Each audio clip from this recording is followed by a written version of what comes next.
Hi everyone, welcome back into this channel, and today I will be teaching you how to make a collage on Instagram stories.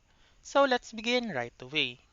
The very first step is to open your Instagram app, but before that, make sure that your Instagram app is up to date.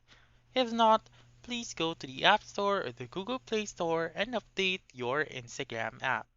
Afterwards, you may now open your Instagram app and then go to the stories by swiping left, or you may also click on the plus button right here and then click on story.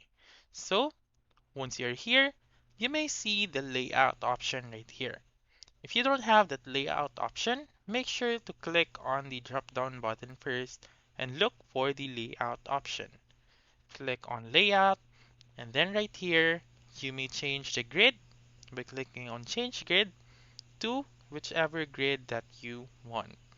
Now you may post a picture by clicking on the picture icon right here or the upload button, and you may also capture a photo as well.